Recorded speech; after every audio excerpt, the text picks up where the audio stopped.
ئێمە سێم ساڵە لەسەر یەک بەشداریەکەین لە مەعرەزی بەغدای دووەلی. طبیعی بەشداری کردمان بۆ ئەوە دێتەوە کە وەکو کۆمپانیا نزیک بین لە کڕیار و وەکیل و دابەشکارەکانمان. گەلیا گروپ طبیعی بەشە ئینشائیەکەی پێک دێت لە مەجموعەیە کۆمپانیا کە ئێمە لە ئێستادا 80% مەوادی ئینشایی بۆ هەر بینایەتێک دابینەکەین. لەوەیان کۆنکریتی حازر و ئیتر ستیل و بەم نزیکانە گەورەترین مەعمەلی گەچ و جبسم بۆرد لە هەموو شەرق ئەوسەتەکەینەوە. باسی 60 ملیۆن مەتر مربعی جبسم بۆرد دەکەین لەگەڵ 180,000 تەن لە گەچ و بوورەکی پێئڵێن کە ساڵانە بەرهەندێت. جگە لە چەند مەعملێکی سمنت و بڵێن تابوقی سووری پێڵن. بەنسبەت ئەم بەشداریکردنەمان لە نوسخەی 49مین لە مەعرەزەکەیە زۆر گرنگیماندا بەو کەسانەی کە سەردانمانەکەن و بۆ ئەوەی ئافاقی دروستکردنی هەندێک لە عقدی نوێ دروست. طبیعی لەخوا بەزیاد بە سومعەی ئەو کۆمپانیانەی کە لە هەرێمی کوردستانە لە بەغا و لە جنوب زۆر بەرزە. ئەنی حتا لەلایەن خەڵکیشەوە کە ئەڵێ ئەمە کۆمپانیایەکی کوردستانە لە دڵی ئاسانترە چکو ئەزان کوواڵەتێکی زۆر بەرز پێشکەشەکەین. ئێستا بۆ نمونە ئەمە ڤانستیلمان هەیە کە گەورەترین بەرهەمهێنەری شیشە لە هەر هەموو عێراق. باسی تاقە ئینتاجیەی زیاتر لە 750,000 تەن لە ساڵێکدا ئەکەین. و لە 2025دا زۆرترین فرۆشی شیشی بڵێن حەدیدی تەسلیح شیشی تەسلیح ڤانستیل بووە کە لە هەولێرە.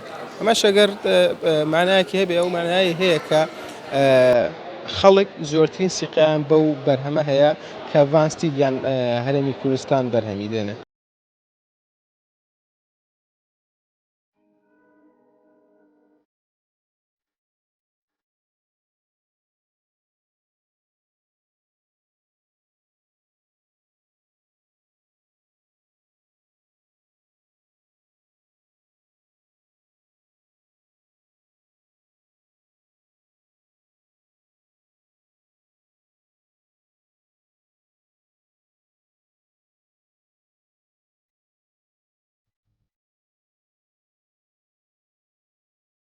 خەڵکی بەغا زۆر حەزە لە شتە کوردەواریانەیە بەڕاستی.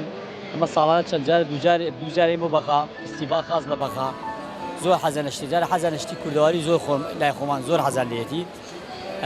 دووەمەوەی خەڵکی باز زۆر باشن لەگەڵمانە.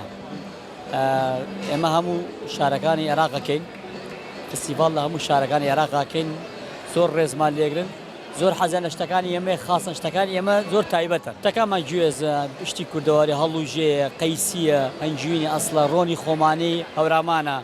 ئەنی شتەکان هەمووی کوردەواری هەورامانی خۆمانمان هێناوە تۆزێک بۆی بزان ئاشناون بەو شتە کوردەوانەی کە هەیە ئەمە تێقەی کوردستانە.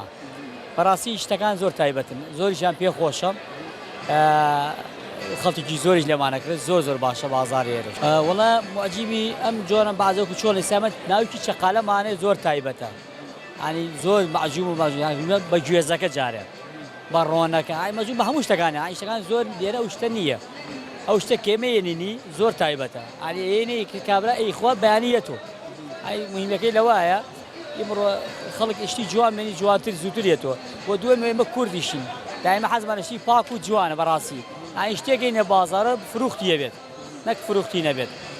ئەتر لەخوا بەزای زۆر باش و زۆر لێمان ڕازی. خۆیان گرنگیان پێ زۆران پێخۆشە لێ خۆن تامیەکە ئەنجایی کردن یەکسەرە زانن. ئیتر بەبۆری ئەوە ڕۆ بەیانی کە ئیکرە بەیانێت و پێنج کەسی لە خۆیانێ لێرە وایە بەغا کە شتەکەیان بەدڵی یەنەوە یان دوای کارتی لێکەن ئیتیسا و شتیان بۆ نێرین. ئەی زۆریان بەدڵە. پانە گرنگە دوای ئەمە خاص ئێمە کوردین. ئێمە کورد خۆمان لە خۆی شوێنەکە نادۆڕێین نەخوا بەدە شتێکین بە خەڵک بۆی ئیسفادەی لێ بکە. هەر لە کوردستانیش فستیڤالیشمانە لە کوردستان چەند فستیڤالی گەورەیەکەین. ئەنی شتەکان هەمووی تایبەتە الحەمدوللا شتی جوان و پاکێنین. هەمووی فۆکلۆری کوردەواری نەک شتی مەعمەل. سەمە شتی خۆماناوە خۆێنی شتی وشکە وەکو هەڵوژە نێوژمان قەیسیمان ینی شتەکان هەموو کوردەواریە خوا بەزیادێ